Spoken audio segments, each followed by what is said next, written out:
A paz do Senhor, meu querido irmão, minha querida irmã, seja bem-vindo a mais um podcast do EBD em Síntese. Estamos aqui para trazer a você subsídios, comentários, informações que lhe ajude nessa próxima lição da revista de jovens, lição de número 7, Fé para crer que Deus fala por meio da profecia.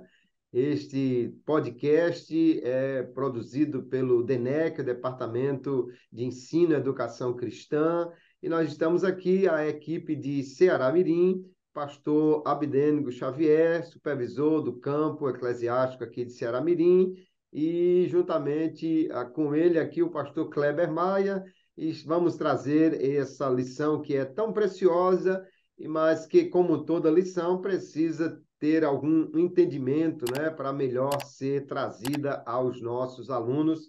Pastor Abdênigo, seja bem-vindo, a paz do Senhor, suas considerações iniciais para os ouvintes do podcast EBD em Síntese.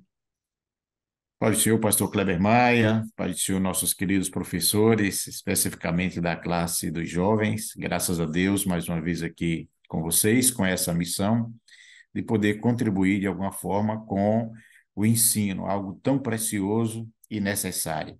Espero que você possa enriquecer sua aula e que possamos contribuir de uma forma significativa. Esse é o nosso maior propósito. Vamos ao tema.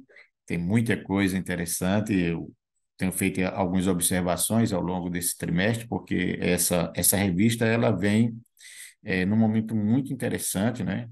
Diante dos grandes desafios que enfrentamos nos dias atuais, quando há toda uma maquinação maligna, diabólica, para o descrédito da palavra, para o afastamento das pessoas das coisas de Deus. Então, eu creio que os jovens eles foram premiados com um assunto de uma relevância tão grande como é a apologia nos dias atuais. Perfeitamente. É uma revista realmente de suma importância, né, para o crescimento espiritual, mas de uma forma sólida para fazer frente a muitas ideias que hoje estão sendo colocadas aí diante dos jovens.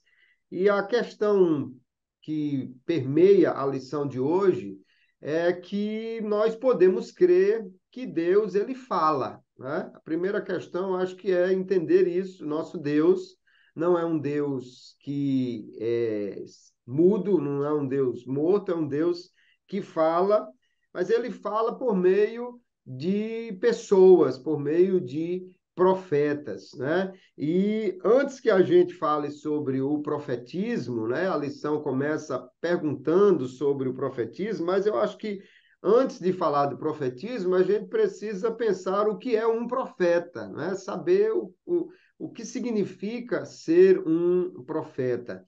E na Bíblia nós vemos que profeta é aquele que fala em nome de alguém, alguém que é um canal, é um representante, é alguém que traz uma mensagem que não é sua, mas é uma mensagem de outro. E nesse caso aqui, obviamente, uma mensagem de Deus. Se alguém não traz uma mensagem de Deus, ele pode até ser chamado profeta, mas não de Deus, né? E se a mensagem é dele, é própria, então ele nem deveria ser chamado de profeta, porque profeta fala em nome de outra pessoa. Nós vamos falar do profeta do Antigo, no Novo Testamento, mas acho que antes de tudo é preciso entender o que significa ser um profeta para a gente partir de uma base sólida, não é, pastor? A gente não está servindo a um Deus calado, mas também nós não podemos simplesmente achar que qualquer mensagem é uma mensagem de Deus, a menos que seja realmente algo inspirado por ele. Pastor Kleber, a sua observação é muito importante. Eu acho importante e eu gostaria até de já começar fazendo a observação. A gente vai absorvendo coisas, inclusive na nossa liturgia, no nosso culto, que depois a gente percebe o prejuízo que aquilo causa, né? São modismos que vão surgindo, principalmente no nosso meio, pentecostais, e expressões que a gente começa a perceber surgindo nos cultos, de repente está alguém lá pregando, muito empolgado, e diz, profetize aí, fala isso, diga isso. Biblicamente falando, isso não tem base. Você não pode mandar ninguém profetizar. O profeta, ele é, como muito bem falado, ele é alguém que fala sob a inspiração do Espírito Santo e ele não tem mensagem própria. A mensagem que ele tem, se ele é um profeta de Deus, ele vai falar aquilo que Deus quer que ele fale e para quem Deus quer que ele fale. Então, essa questão de você se levantar no culto, irmão, profetize para seu irmão, profetize para sua irmã, não tem base bíblica, não tem fundamento bíblico. Isso são modismos que surgem em nosso meio, mas que, na realidade, não contribuem para a propagação de uma pregação genuína, cristocêntrica e bibliocêntrica, não é? Então, profeta, muito bem falado, explicado, é aquele homem que se levanta em nome do Senhor, mas porque o Senhor mandou que ele se levantasse, e com a mensagem, não uma mensagem própria, mas uma mensagem que Deus lhe disse que ele deveria falar. E muitas vezes fala aquilo que não gostaria de falar, mas como ele é profeta, então ele vai dizer não o que ele gostaria, mas aquilo que Deus quer que ele fale. Perfeitamente. O que distingue muitas vezes na Bíblia o profeta verdadeiro do falso profeta é que o falso profeta fala do seu coração, enquanto que o verdadeiro profeta fala aquilo que Deus está mandando que ele fale, né? Bom, mas o primeiro grupo que nós vamos olhar aqui é o dos profetas do Antigo Testamento, né? Há um movimento chamado profetismo, que surgiu em Israel, mas nós precisamos também entender que o profetismo é um movimento de uma maior ênfase nesse ministério por causa da necessidade. Porque lá no Antigo Testamento, Abraão é chamado de profeta, porque ele tem uma representação de Deus, né? Ele recebeu fala de Deus. Moisés é tido como a fonte, o manancial profético, ou seja, é aquele primeiro grande profeta, e por meio dele, inclusive, é estabelecido até como uma referência, né? Ele mesmo vai dizer, Deus vai levantar outro profeta como eu. Então, ele é uma espécie de modelo da revelação profética, aquele homem que recebe uma fala de Deus para entregar ao povo, porque o profeta é esse mediador entre Deus e o povo, mas depois nós vamos ter um grupo grande de profetas que se levantam, especialmente na época da teocracia, né? Na época do reinado, porque aí também surge o modelo do profeta clássico, que é Elias, que são os acusadores da quebra da aliança, né? A maioria dos profetas dessa época do profetismo, eles vão chamar o povo de volta à aliança e que abandonem as práticas que não agradam a Deus e se voltem para Deus em verdadeira e genuína adoração. Então, aí nós vamos ter diversos nomes, diversos profetas, mas podemos entender que há uma continuidade, ou seja, Deus falou lá bem no início e agora vai continuar falando por meio desses profetas. Porém, muitos desses profetas aqui da época do profetismo, eles vão deixar mensagens registradas, né? Alguns são os profetas literários que vão deixar as suas mensagens. Então, estamos falando de alguém chamado por Deus para ser o seu porta-voz, né? Que era um ofício muitas vezes de tempo integral, em que aquela pessoa era de fato reconhecido como aquele que fala em nome de Deus nessa época. E que é muito importante entender que esses homens receberam uma revelação que, inclusive, foi considerada canônica, ou seja, foi registrada na Bíblia como revelação de Deus para todos os tempos. E aí, então, o primeiro grupo é o profeta do Antigo Testamento. Tem muita coisa para dizer, mas o tempo não dá para a gente falar tudo, né, pastor? Mas contribuir aqui com os nossos professores algumas coisas sobre esse primeiro momento, o profetismo no Antigo Testamento. Perfeito. A gente percebe, pastor Kleber, uma distinção bem interessante sobre essa questão do ministério profético. Porque quando o povo é tirado do Egito, fica muito clara a questão do ofício sacerdotal, não é? E para o ofício sacerdotal, naturalmente, existiam requisitos imprescindíveis e exclusivos, não é? Para ser um sacerdote, ou precisava ser obrigatoriamente da descendência de Arão, e tinha que preencher esses requisitos bem explicitado, tanto na questão espiritual, como até na questão física, né? Existia bastante limitações que não era suficiente você ser descendente de Arão, da tribo de Levi, ainda tinha a questão do aspecto físico, não podia ter defeitos, tal e tal. Mas na questão do ministério profético, essas exigências elas já não existem. Uma pessoa poderia ser um profeta, fosse ele do sexo masculino ou até do sexo feminino, sem nenhum problema. Se ele fosse culto ou não, isso também não era empecilho para que ele fosse um profeta. Se ele pertencia à tribo de Levi ou qualquer outra tribo, isso também não era empecilho para que ele fosse profeta. E diferente do ministério sacerdotal, que era desenvolvido basicamente no templo, o ministério profético poderia ser desenvolvido em qualquer outro lugar. No entanto, os requisitos principais é que este homem fosse sincero, fosse verdadeiro e que só falasse quando Deus lhe mandasse falar e só dissesse aquilo que Deus lhe designou para que ele dissesse.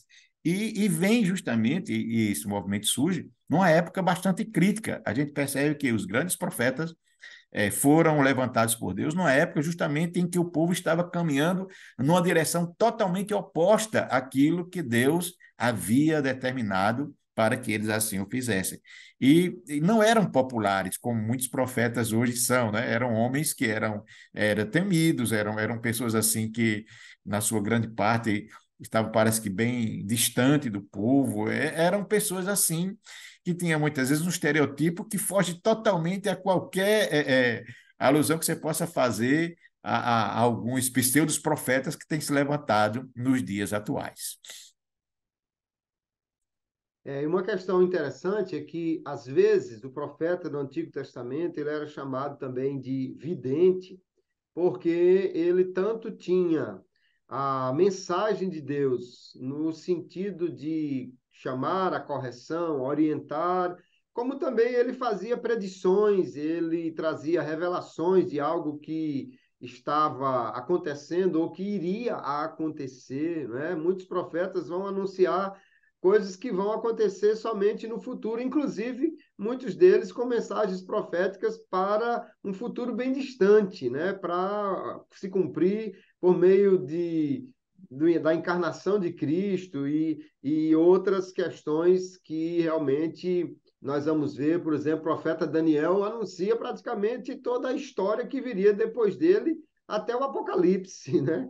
Então, Verdade. eles tinham essa característica, mas eles, de fato, tinham como grande missão restaurar a comunhão do povo com Deus, chamar o povo a uma adoração genuína e única, não é? Porque Deus não aceita essa adoração misturada, essa é uma característica muito importante da adoração a Deus, ela é monoteísta, não aceita, né? Diferente dos profetas de outras religiões que geralmente não vai ter problema de alguém adorar mais de uma coisa, mas não é o caso do profeta de Deus, que ele sempre vai chamar o povo a adorar exclusivamente ao Deus da Bíblia, ao Deus que se revela na palavra.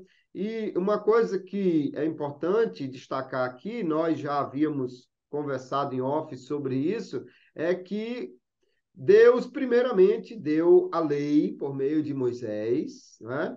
E depois ele vai levantar os profetas para corrigir, para chamar o povo, de forma que a palavra dada pela boca de Deus aos seus legisladores, a palavra que foi mandada ser registrada como mandamento, ela sempre será precedente e, portanto, base para a palavra que é dada por meio da revelação para algum profeta, né?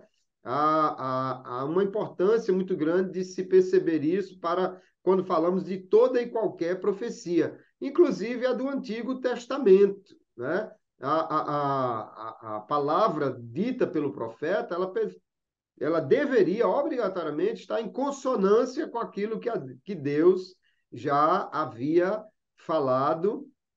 Deuteronômio capítulo 13, Moisés vai dizer assim: se algum profeta falar alguma coisa, inclusive se isso se cumprir, mas se esse profeta disser, vamos adorar outros deuses, esse profeta não falou da parte do Senhor, porque, ou seja, uma mensagem que não levasse a uma adoração exclusiva a Deus, e uma mensagem que não estivesse, portanto, de acordo com a revelação que o próprio Deus já havia dado. Ora, qual é o primeiro mandamento?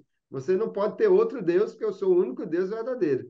Então, qualquer mensagem que esteja fora desse padrão deve ser descartada, ainda que seja uma profecia que se cumpra, Moisés vai dizer, ou seja, é preciso olhar esse padrão para todo o ministério profético, porque senão a gente pode ter grandes prejuízos, não é, pastor? Perfeito. Isso faz uma diferença enorme, porque em todos os tempos sempre existiu a questão de profeta. Inclusive, a questão do ministério profético é comum das religiões, inclusive das religiões pagãs, né? Quando Israel chegou naquela terra ali, já certamente havia um paganismo enorme e sempre existiram os falsos profetas. Quando Acabe e Jezabel governavam, você percebe a abundância de profetas que havia, né? Os profetas de Azerá, os profetas de Baal. Quer dizer, o que faltava não era profeta. A profeta havia em abundância. Agora, qual é o grande diferencial? Profetas que realmente falem em nome do Senhor. E algo lindo que, como observamos anterior, louvamos a Deus pelo cuidado que Deus tem. Porque antes de ser instituído oficialmente o ministério profético, Deus instituiu ou entregou a sua palavra. Então, o profeta é esse homem que se levanta, mas ele não é um ser autônomo, que faz o que quer, vai aonde quer, diz o que quer. O profeta, apesar de ser essa voz de Deus ao povo, mas é um homem que deve estar submisso à vontade de Deus, à palavra de Deus, e deve estar sob essa, essa base. E hoje a gente vê, inclusive, nós vamos tratar logo mais sobre o ministério profético no Novo Testamento, que muda um pouco a configuração, não é? Alguns aspectos, mas a base vai continuar sendo a mesma. Então, o ministério não dá ao homem autonomia, não.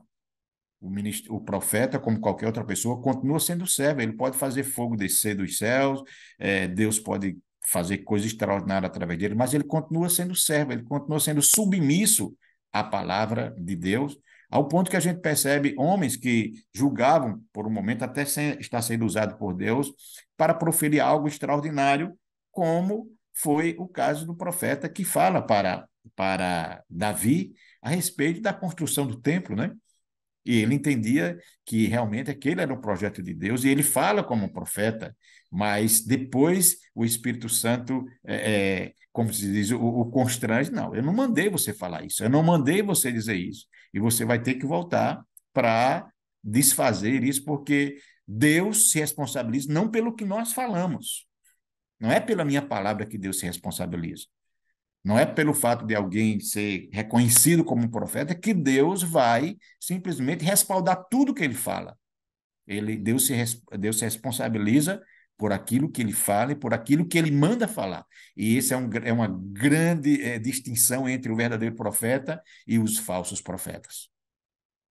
É verdade. Isso é uma questão que é muito importante para nós destacarmos, porque vale para todo tipo de profeta. Deus responsabiliza pelo que todo homem disser que é em nome dele, né? Inclusive, lá no Antigo Testamento, nós temos aquela história do profeta que vai repreender Jeroboão anunciando, né, e provocando a rachadura do altar, mas um profeta velho vem a ele dizendo que recebeu uma mensagem de um anjo e o constrange a ir à casa dele, contrariando a palavra de Deus que ele já havia recebido. Aquele homem vai morrer por ter desobedecido a palavra de Deus. E, então veja que Deus não é responsável pela palavra do profeta velho que chegou lá dizendo que um anjo tinha dito. Ora, se ele já tinha uma palavra de Deus, ele deveria confiar no que Deus já havia dito a ele e não agora, de repente, uma palavra que soou melhor para ele. Não, eu tinha que voltar sem comer e agora alguém está me oferecendo uma comida ali, eu vou tomar um cafezinho com tapioca, que é melhor do que eu voltar para casa de barriga vazia, mas não há questão aí da conveniência. Deus vai provocar a morte daquele profeta. E aí eu entendo uma coisa: se você toma uma decisão baseada em uma palavra que alguém disse que era de Deus e você não buscou realmente entender se aquilo era de Deus, Deus não é responsável por sua decisão. Nós precisamos averiguar, e se já temos a palavra de Deus, e temos sim a palavra escrita, essa palavra sempre será o padrão, e, portanto, qualquer palavra que desconsidere o que está dito ali não pode ser de Deus. E se alguém tomar decisões dizendo, não, mas Deus falou que eu devia largar o marido e arrumar outro. Não, se a Bíblia diz, se ele consente, não deixe, 1 Coríntios 7, então essa palavra está valendo, ainda que um profeta de barba branca diga qualquer outra coisa diferente. Isso é muito importante a gente já entender sobre o ministério profético para não ter problemas nem confusões, né? Isso. Pastor Kleber, antes de passarmos ao segundo ponto, quando vamos tratar especificamente sobre o ministério profético no Novo Testamento, é importante que o professor ressalte que no Antigo Testamento existia pelo menos três, era um tripé, né, no que diz respeito ao governo. Nós tínhamos os sacerdotes, que eram aquelas pessoas que ministravam ao povo, que ofereciam os sacrifícios, que recebiam os sacrifícios, e que também tinham a responsabilidade de ensinar o povo, né, a lei. Isso era bem distinto, e não era difícil você reconhecer um sacerdote a partir da sua origem, né, da sua tribo, da sua maneira da maneira como se vestiam, pelos serviços que ministravam no templo. E existia, depois veio a questão da monarquia, né, que era o governo político, né? Eram homens que levantados por Deus, naturalmente esse era o propósito, se bem que alguns não cumpriram o seu propósito. E depois surge, como foi falado, o profetismo como esse contrapeso que muitas vezes era a voz de Deus ecoando, até para corrigir o rumo, né? Não só muitas vezes do serviço sacerdotal, que às vezes estava totalmente desconfigurado, como a gente percebe com muita clareza isso, o ministério de Abacuque, que se levanta justamente contra um ministério sacerdotal que estava totalmente afastado, corrupto. Se levantam também, o profeta se levanta como esse contrapeso contra a monarquia, porque o governo o rei estava distanciado do propósito para o qual ele havia estabelecido. Então, esse tripé aí, quando eles funcionavam em harmonia, então havia paz, havia segurança, havia tranquilidade na nação. Por isso que cada um deles tinha a sua importância, cada um deles contribuía para digamos, a estabilidade econômica, para a estabilidade espiritual, para a estabilidade da adoração.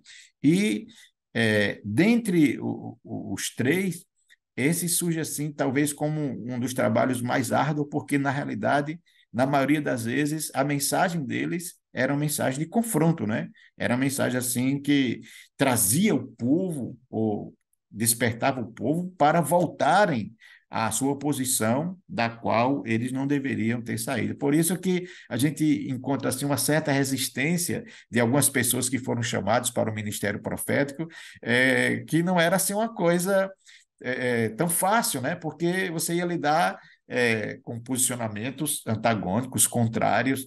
Não era ser chamado para ser um profeta, não era ser chamado para popularidade, era alguém que sabia que ia enfrentar resistência, porque é natural do ser humano não gostar de ser confrontado.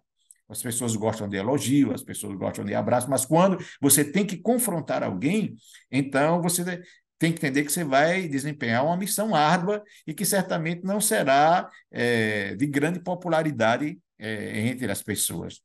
Por isso que um profeta precisava realmente de ser alguém levantado por Deus, porque em sua grande parte iria falar aquilo que o povo não queria ouvir, mas que precisava ouvir. Muito bem. E no Novo Testamento, nós temos agora um tempo diferente, porém, nós continuamos diante de um Deus que fala, né? Agora, a grande característica do Novo Testamento, a profecia de Joel já havia anunciado: os vossos filhos profetizarão. Nos últimos tempos, virá um tempo em que haverá uma abundância da profecia.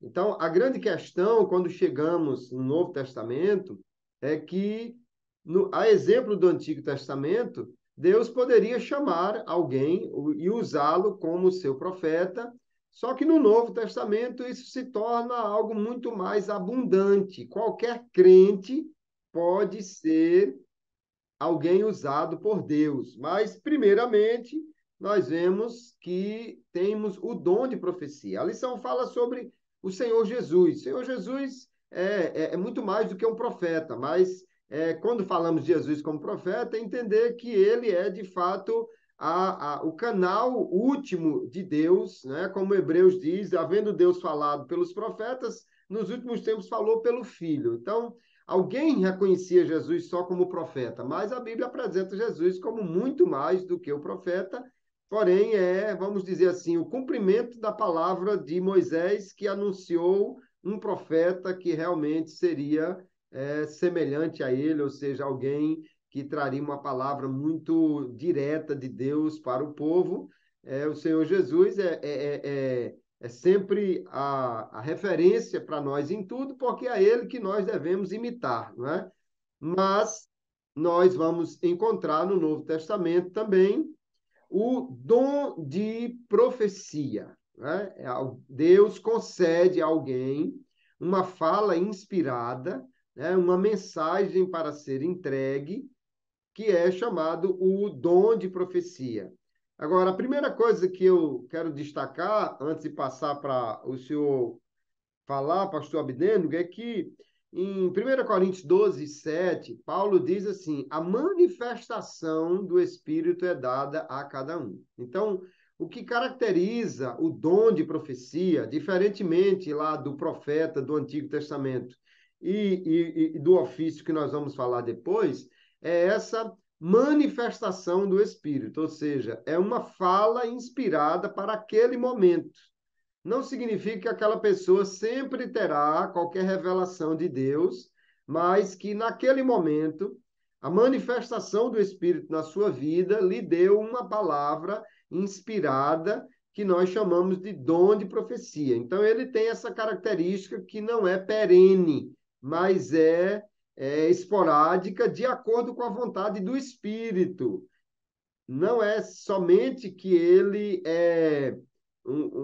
ele sempre deve buscar entregar aquilo que Deus entrega, mas é que ele não está autorizado a falar em qualquer momento em nome de Deus, senão quando ele recebe uma palavra inspirada. Acho que é um primeiro ponto importantíssimo a destacar sobre o dom de profecia. Todos podem buscá-lo, todos podem até receber, mas a sua ação é esporádica, porque é a manifestação do Espírito que traz a fala inspirada. É importante a gente já começar pensando dessa maneira sobre o dom, não é, pastor?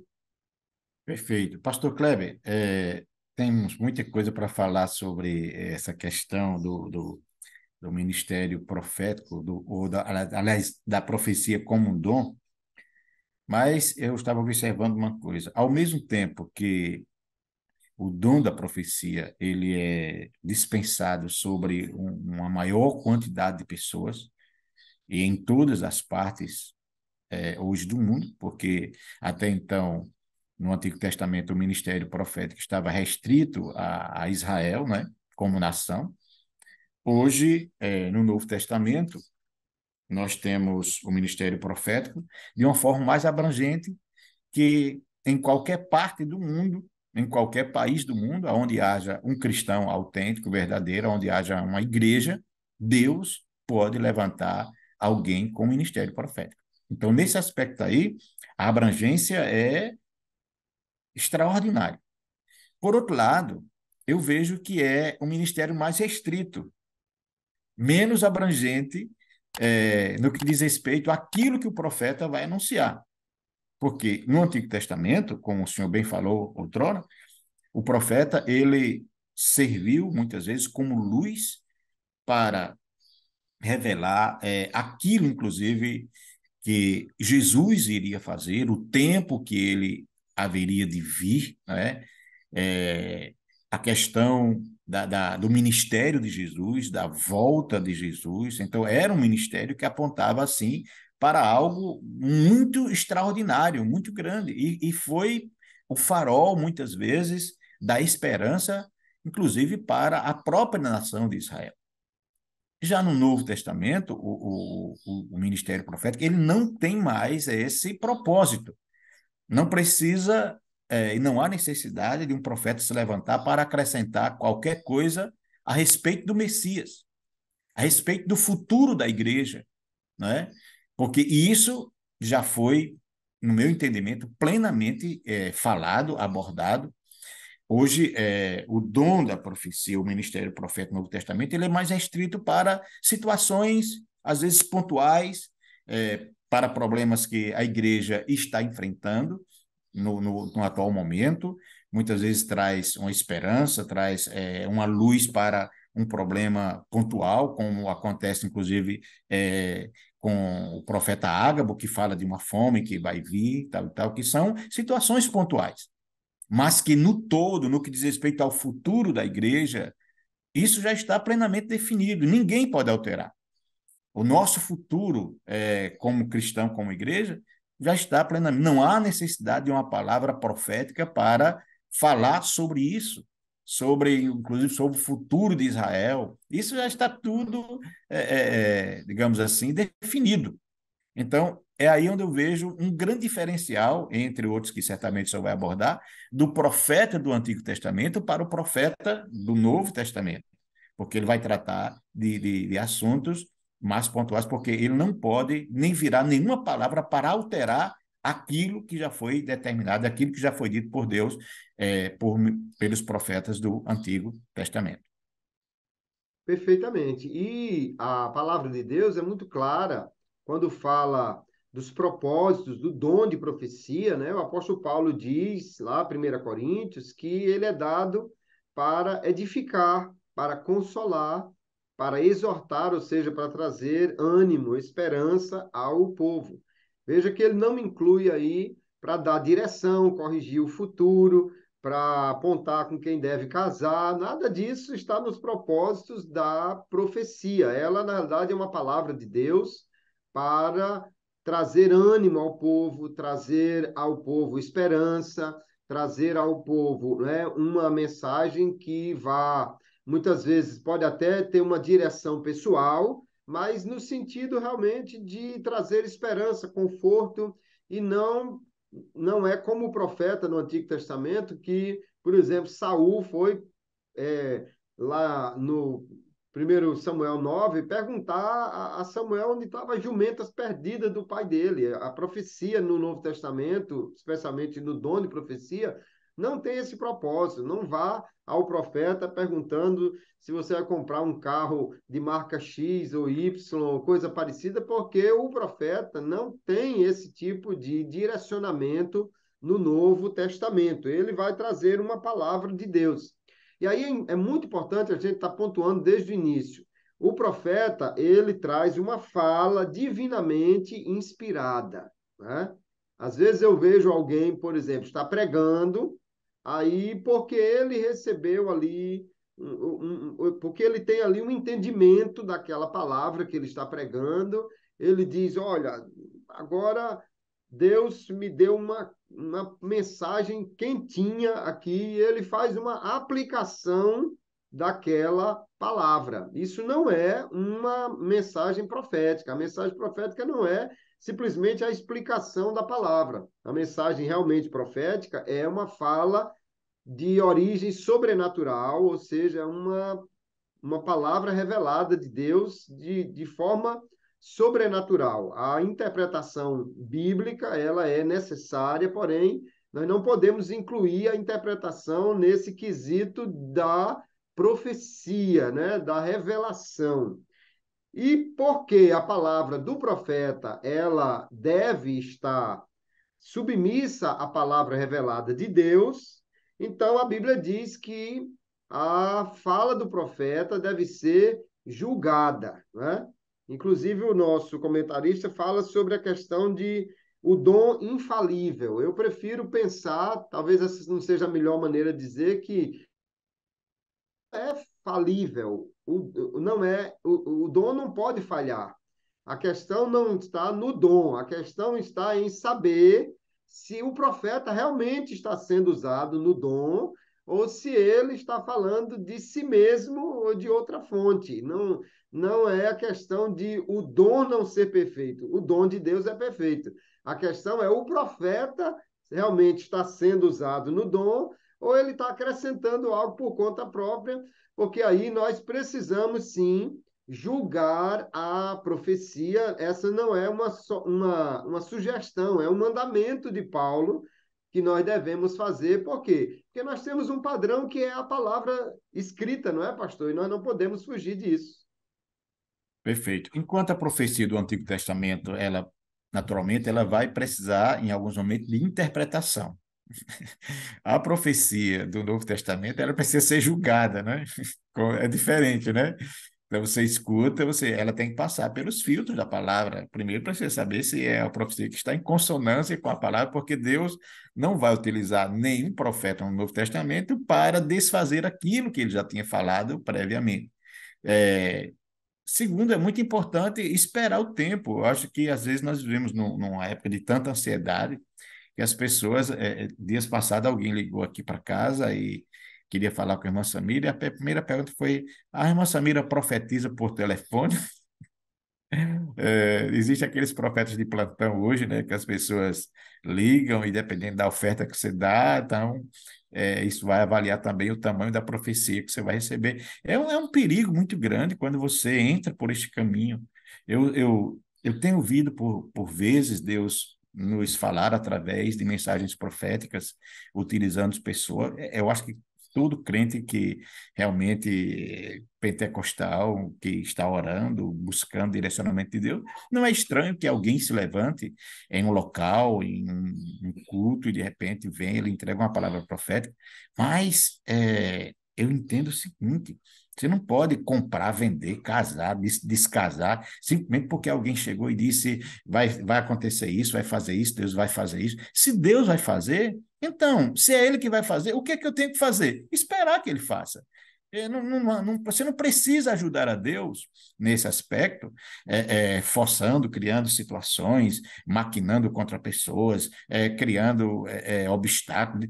Porque se é Deus, se foi Deus que disse que iria fazer, Deus dá conta daquilo que ele promete que vai fazer. Você não precisa tentar fazer como fez a mãe de Jacó, tentar ajudar Deus a cumprir uma promessa que ele havia feito, porque você só vai dificultar. Então, é por aí. Pastor Kleber, é muita coisa. Eu acho que duas lições como essas não seriam suficientes para a gente explorar esses assuntos, porque são assuntos do nosso cotidiano, né? Quantas pessoas estão aí, meu Deus, hoje em situações difíceis, casamentos que não deram certo, por decisões que foram tomadas com base numa profecia, numa falsa profecia que alguém falou porque queria, porque quer bem a pessoa, ou porque não quer bem a pessoa, porque vai depender da situação do profeta. Mas isso não pode ser a nossa base primordial para decisões nos dias atuais. A base primordial vai continuar sendo a palavra, os princípios da palavra. Toda e qualquer decisão que fugir a essa orientação, não vai dar certo, não tem como dar certo, porque às vezes é apenas a vontade do profeta e não à vontade de Deus. Mas, pastor Kleber, nós ainda temos dois assuntos para tratar aqui, porque falamos do ministério profético no Antigo Testamento, estamos abordando o ministério profético no Novo Testamento, mas ainda tem um outro fator que é o ministério, a profecia agora não como um dom, porque nós estamos tratando aqui nesse momento a profecia como um dom, não é? Que já foi falado que como um dom é uma manifestação esporádica e depende de uma ação do Espírito Santo. Você não pode se usar, se auto usar. Não, agora eu quero dar uma profecia aqui que eu gosto muito do pastor Kleber, eu quero muito bem o pastor Abdênio, então eu vou me usar e vou dizer para ele, aí é outra coisa. Então, como temos falado, é uma manifestação esporádica, nem toda hora, nem todo momento, nem quando o profeta gostaria, nem quando ele quer, não. É uma ação do Espírito Santo sobre a vida dele e isso vai depender do Espírito Santo, quando o Espírito Santo quiser, na hora que ele achar por bem. Mas no que diz respeito ao ministério profético, abordado pelo apóstolo Paulo quando escreve aos Efésios, aí também já há uma diferença, tanto do profeta do Antigo Testamento, como do dom da profecia no Novo. O que é, pastor Kleber, o ministério profético falado agora por Paulo quando fala sobre os 5 ministérios, né?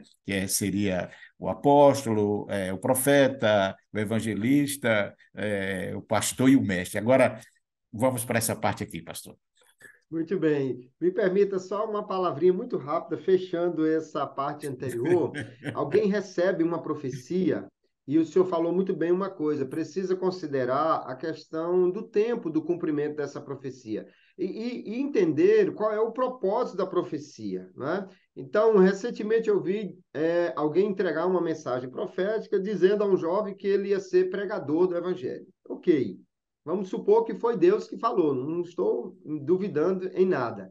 Mas qual é o próximo passo desse jovem? Mandar fazer um cartão, fulano de tal, pregador? Lógico que não. O próximo passo dele, porque veja, a profecia tem a característica ou a função de edificar. Então Deus está dando uma direção para o crescimento dele. Deus está dizendo que vai usá-lo em algum tempo no futuro para pregar a palavra.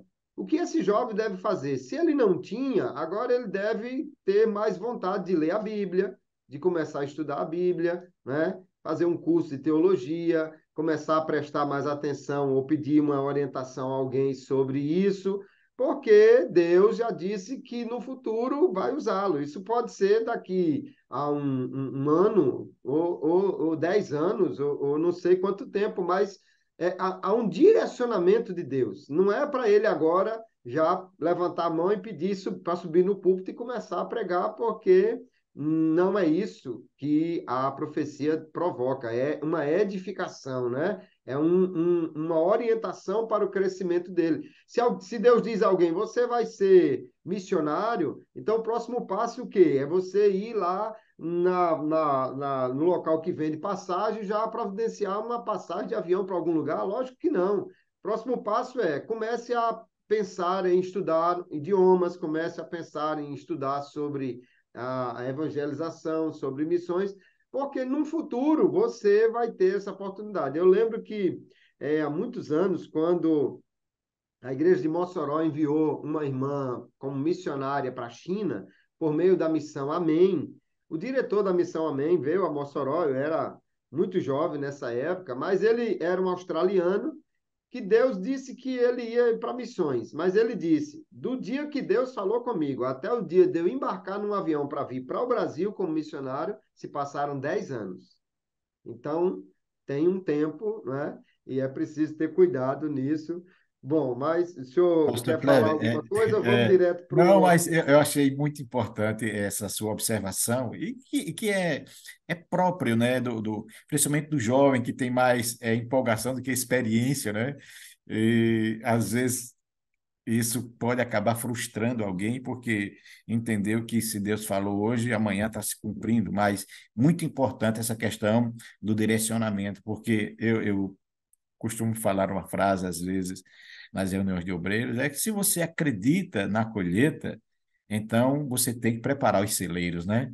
Essa é quando Deus fala a Faraó por sonhos e Faraó e José interpreta o sonho, ele acreditava tanto naquilo que simplesmente ele não cruzou os braços. Então, existe a parte divina, que é o direcionamento, mas isso tem que ser acompanhado de uma ação humana, para que aquilo que foi dito realmente possa gerar os resultados que se espera. Então, se alguém foi usado para você, eu estou de pleno acordo aí com essa observação do pastor Kleber, direcionando seu ministério, faça a sua parte, né?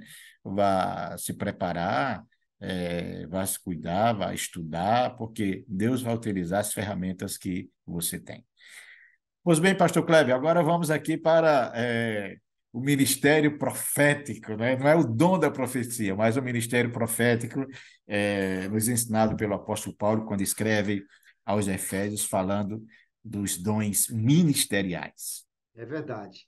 Olha, uma questão que, primeiramente, nós precisamos pensar é que a Bíblia nem sempre ela é detalhista, ela é minuciosa naquilo que ela diz. E nós precisamos ter cuidado para não querer acrescentar nada que a palavra não diga, né?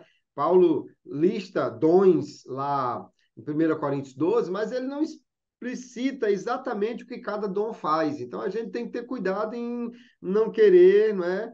Fazer de um galho uma floresta, porque a Bíblia não diz tudo. Agora, o que é que ela diz e nós podemos entender sobre o ministério ou os ministérios lá em Efésios capítulo 4? Primeiro, há uma fala dos Salmos que o apóstolo Paulo vai utilizar para dizer que Cristo é aquele que dá homens à igreja na forma de dons. Então, veja que aí nós temos uma diferença em relação ao dom de profecia, que é uma manifestação do Espírito. E aqui é um dom na forma de uma pessoa, né? Ou seja, a gente tem que pensar num caráter mais permanente do que o do dom de profecia, que é algo apenas da manifestação do Espírito. E aí ele relaciona os 5 ministérios: apóstolo, profeta, evangelista, pastor e mestre, que parecem estar ligados a um só ofício, os dois últimos, né? Paulo não explica exatamente como cada um desse ministério opera. O dom apostólico a gente entende que está ligado não aos 12 apóstolos, mas ao envio de alguém para ser pregador. Então entendemos que está ligado ao missionário. O dom do profeta aí, ele está ligado muito à visão que Deus vai dar a alguém e a forma como Deus vai usá-lo para dirigir a igreja, ou dirigir a obra de Deus. Lá no capítulo 2, Paulo diz que a igreja ela foi fundada sobre a obra dos apóstolos e profetas. Então, lá no início, nós vamos ver que os profetas foram muito usados por Deus como um direcionamento para a igreja. Inclusive, a obra missionária começa através de profetas em Antioquia, que vai dizer, separe Barnabé. Então, veja que eles vão dando uma direção, um dimensionamento para onde Deus quer que a igreja se mova e faça, não é? Alguém relaciona esse dom, o ministério do profeta, à pregação. Mas, se for realmente um dom, seria uma pregação com um tom diferente do ensino, por exemplo, que está com o mestre, né? E muitos, na realidade, entendem que, como dom, isso tem uma origem sobrenatural. Então, nós poderíamos dizer que o profeta, na realidade, é alguém a quem Deus vai dar uma direção maior para a igreja, porque, de novo, nós olhamos os 5 ministérios e vamos entender que Deus pode dar mais de um a uma só pessoa, não é? Não quer dizer que alguém só tenha, na realidade, o ministério apostólico, né? Alguém compara com os 5 dedos da mão e diz que o apostólico ele toca é como o dedo polegar que toca os outros quatro, porque normalmente o missionário ele vai ter que ter os outros ofícios também, né? Os outros ministérios. Então, o que há aqui é uma capacitação perene para alguém que Deus vai usar para dar direção à igreja e que, portanto, não tem necessariamente a ver com essa palavra profética pontual, embora o profeta possa ter também o dom de profecia, isso não está descartado, lógico, mas eu acho que a grande diferença aí é no que diz respeito ao aspecto mais perene desse chamado do que no aspecto mais esporádico do dom de profecia. É lógico que há entendimentos diferentes, mas no que a Bíblia diz, nós podemos ter mais segurança nessa parte do que, às vezes, em detalhar realmente as coisas no que diz respeito à diferença de dom e ofício ou ministério, pastor. Eu concordo com essa visão, como bem explicitado, que o dom é essa manifestação esporádica, né? Que depende sempre de uma ação do Espírito Santo e mais do que qualquer outra coisa. Então, como falávamos, o dom ele é manifesto no tempo, na hora que o Espírito Santo capacita aquela pessoa para que ela assim o faça. E o ministério, pastor Kleber, ele difere dessa situação porque é uma função que pode ser exercida a qualquer momento, né? A qualquer momento, dependendo da disposição do homem. Quer dizer, enquanto um é algo esporádico, como foi falado, o outro não. O outro, em qualquer momento, é como um pastor. Você não é pastor apenas durante um momento. Não, o Espírito Santo se apropriou de mim, me tornou um pastor por 10 minutos, por 20 minutos, por uma hora, por um dia, né? Ninguém, os apóstolos também diferentes. Você não é apóstolo por um momento, não é apóstolo por um momento. De igual sorte, esse profeta aqui, como um dom ministerial, é alguém que, quando ele se levanta com essa característica. E eu entendo assim, meu entendimento é esse também, que é uma pessoa que prega a palavra, que ensina a palavra, mas a maneira como ele o faz, a abordagem que ele faz, difere simplesmente daquele que é um evangelista, que prega a palavra, que se levanta para pregar numa cruzada. E eu entendo também que esse homem se levanta com um direcionamento específico, com um direcionamento específico. Quando ele se levanta, você percebe, há um diferencial no que ele fala, como ele fala, tanto que a Bíblia fala lá em Atos 15:32 que entre os companheiros de Paulo estava Judas e Silas, que também eram profetas. E você não vai ver em nenhuma parte, em nenhum momento, uma profecia específica, nem de Judas, nem de Silas, como você encontra uma profecia de Ágabo no Novo Testamento. Mas a Bíblia diz, no livro de Atos, que tanto Judas como Silas também eram profetas. Então, eu acho que esse é o nosso entendimento, e eu creio que estamos no caminho certo, na visão bibliocêntrica, né? Uma questão interessante aí, pastor, nós diferenciarmos também é que o dom de profecia, Paulo diz que tem aquelas funções que nós já citamos: edificar, consolar, exortar, ou seja, animar alguém.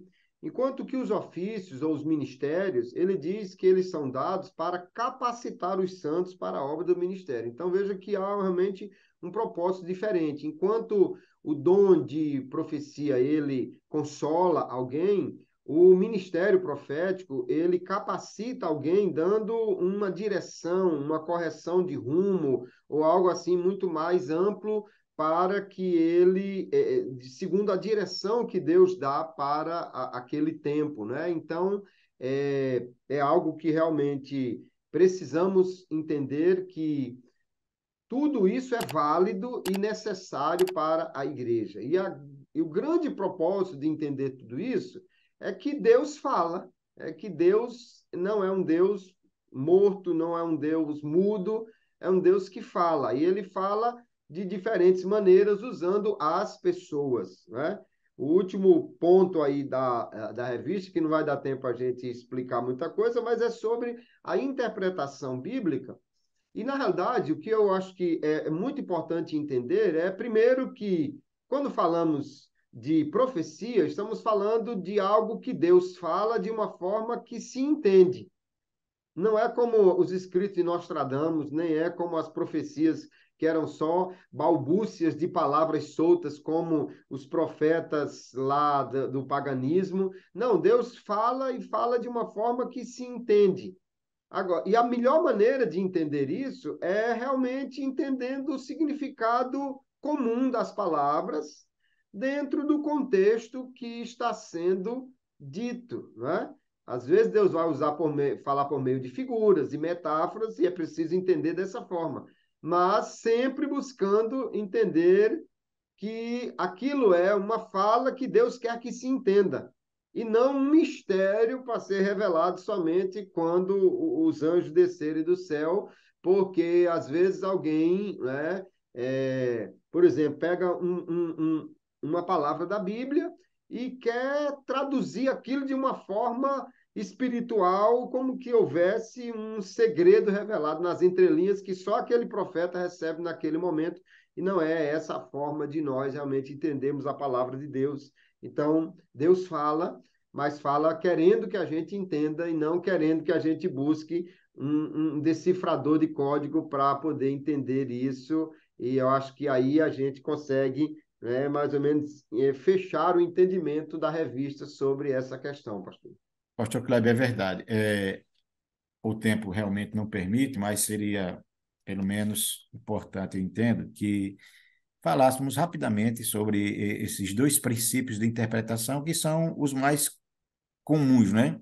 Esse princípio que foi aplicado muito, principalmente na era patrística, porque tinha aí, digamos assim, uma influência grega também no meio, que era essa forma alegórica de se interpretar a Bíblia. Então, você faz, às vezes faz uma verdadeira ginástica mental e procura dar um significado a cada palavra, a cada item, e acaba, às vezes, complicando mais do que explicando, né? Essa questão da interpretação alegórica que foi praticada, inclusive por alguns pais da igreja no princípio, que acabou trazendo um certo prejuízo, né? O propósito, a intenção era muito boa, mas acabou trazendo um certo prejuízo. Rapidamente, pastor Kleber, fala um pouquinho sobre isso para a gente concluir falando sobre a forma correta, que é essa forma que nós utilizamos, a histórico-gramatical. Perfeito. A ideia é, Deus fala, e ele fala de uma maneira que seja compreensível. Então, nós devemos buscar entender as palavras no seu sentido usual, no seu sentido mais comum, porém, sempre verificando o contexto em que elas estão inseridas. O que leva, inclusive, a revista fala de exceção, mas eu não entendo que a palavra aqui caiba muito bem. A questão é sempre observar o contexto. Então, o contexto inclui a questão do gênero. Se você está lendo, por exemplo, uma palavra num livro poético, então isso, obviamente, vai fazer uso das figuras de linguagem próprias da poesia. Quando o salmista diz: todas as noites faço nadar a minha cama nas minhas lágrimas, você não vai entender que ele chora 300 litros d'água toda noite, a cama amanhece boiando. Isso é uma hipérbole, é um exagero, é uma figura de linguagem. Mas a palavra deve ser entendida no seu sentido usual dentro dessa figura de linguagem. Quando você fala uma narrativa, então Davi lutou contra um leão, né? É um leão.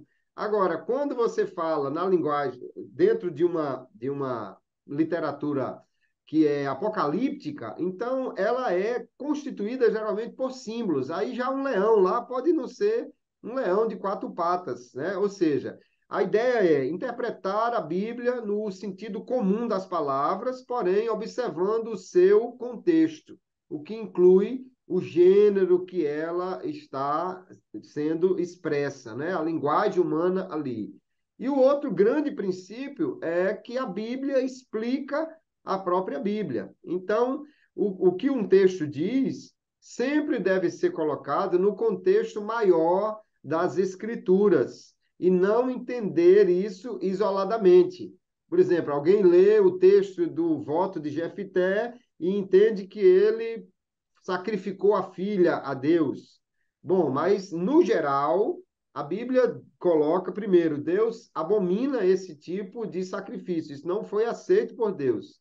Depois, o livro de Juízes tem um tom dizendo, cada um fazia o que achava certo. Não quer dizer que isso foi aprovado por Deus de forma alguma. Então, um texto não pode ser desconectado nem do seu significado mais usual e nem muito menos do grande contexto das escrituras que vai dar realmente esse significado maior, porque a escritura explica a escritura, né? Então, quando nós não entendemos muito bem um texto mais obscuro, devemos buscar um texto mais claro que lance luz sobre isso, porque aí nós vamos entender que isso é a forma melhor de nós interpretarmos. Eu acho que esses dois grandes princípios vão nos ajudar a buscar os demais e não errar na hora de interpretar as escrituras, pastor. E principalmente no que diz respeito à interpretação das profecias, né? Aquelas que ainda não se cumpriram, né?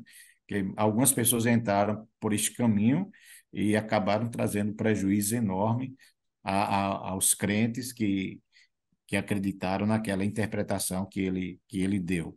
Pastor Kleber, precisávamos de uma aula só para tratar sobre essa questão, pelo menos desses três modos interpretativos, né? É, é, hoje bastante utilizado ainda, né? Seja o alegórico, o histórico gramatical, ainda tem o histórico crítico, né? Que é a pessoa tentar tirar tudo que há de sobrenatural, mas o nosso tempo acabou e louvamos a Deus por isso. Espero sim que possamos ter contribuído de alguma forma. E é claro que isso aqui nós não chegamos à exaustão do tema, estamos apenas dando aqui nossa contribuição e cabe ao professor se aprofundar, procurar conteúdo que possa tornar sua aula mais atrativa, porque é muito difícil você escutar um professor que não está ensinando nada. Um grande abraço, pastor Kleber, obrigado mais uma vez, é sempre um momento assim muito prazeroso, que eu acho que a gente aprende muito mais do que ensina num momento como esse. Um grande abraço e até o nosso próximo encontro, se Deus assim nos permitir.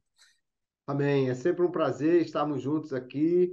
Nós aprendemos muito com os alunos, né? Aprendemos muito ensinando, aprendemos muito uns com os outros, aprendemos de toda forma e não há coisa melhor do que qualquer um de nós ser uma pessoa ensinável, né? Alguém que está sempre buscando aprender. Deus abençoe os professores, abençoe os alunos, que seja uma aula rica, uma aula que traga mais luz do que qualquer outra coisa e que os alunos possam ser edificados realmente nisso.